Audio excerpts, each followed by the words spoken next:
taking out time, sharing your analysis with us on NewsX World. With that, viewers, we shift our focus towards further updates coming in. We're now learning that North Korean leader Kim Jong Un has stated that he is open to talks with the United States if Washington drops its denuclearization demand. He has also added that he holds quote-unquote fond memories of US President Donald Trump.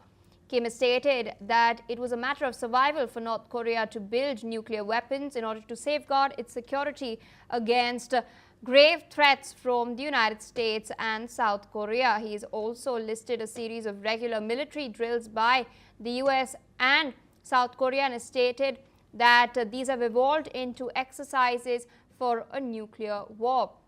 He has, in fact, emphasized that North Korea will never trade away its nuclear arsenal to be free of sanctions.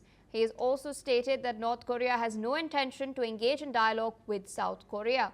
He has stated that both North Korea and South Korea have effectively acted as two separate states in recent decades and that there is absolutely no need for unification. Now, these comments come as the new Liberal government in Seoul is urging US President Donald Trump to take the lead in reopening dialogue with Kim Jong Un 6 years after peace talks with Pyongyang had in fact collapsed over a clash on sanctions and nuclear dismantlement demands as well. Joining us on the broadcast is Dr. Sanjay Kumar, journalist at the Korea Herald, joining us from Seoul. Thank you so much for taking our time speaking to us on NewsX World. Interesting statements by Kim Jong Un. He has in fact stated that he has fond memories of Donald Trump. He's open to talks with the United States of America, but has ruled out denuclearization. At the same time, he's also stated that ties with Seoul will not normalize and that unification is not something that can ever take place. How is the Lee Jae-myung administration viewing this, considering that there have been efforts that the president of South Korea has been making over the last couple of months?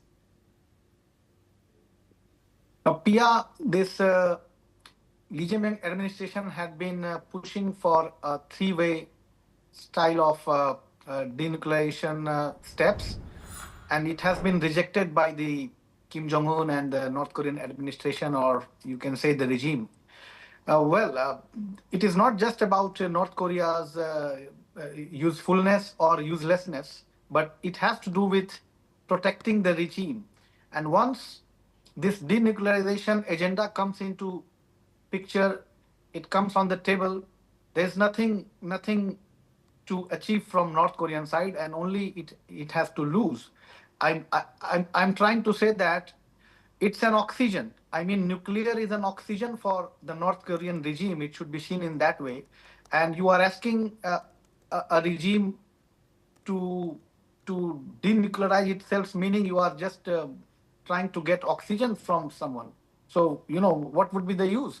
So that is why North Korea is again and again reiterating. But from South Korean perspective, especially the new government, here President Lee looks very determined not to give any sort of hostility to North Korea, and reconciliation, rapprochement, as well as peaceful coexistence of inter-Korean relations, Korean Peninsula. These kind of,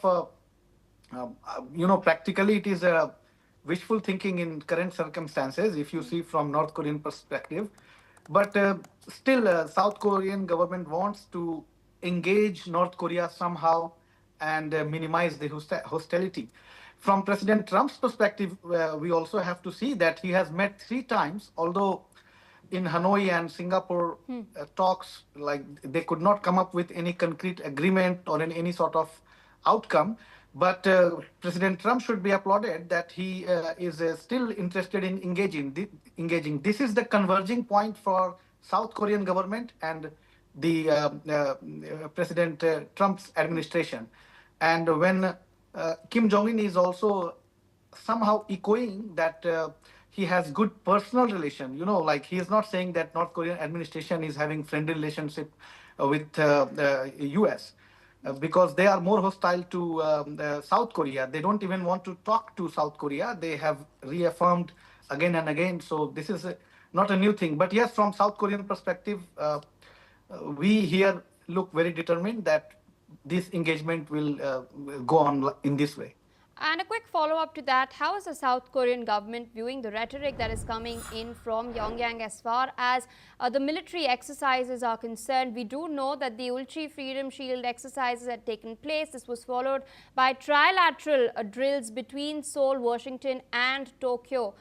Meanwhile, Kim Jong Un has stated that these countries are preparing for a nuclear war. So how is the Seoul administration viewing this? Seoul always sees this as a hypothetical, and it is going to be in the same way it had been done before. So these trilateral exercises will remain in place. There will be no change.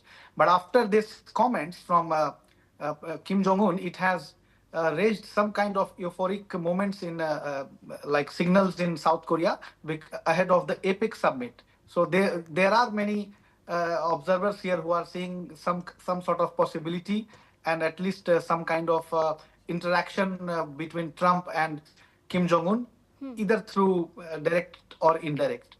So there is a kind of little euphoria, but not on denuclearization, because here people know that North Koreans are not going to denuclearize themselves. Yeah. All right, sir. With that, I would like to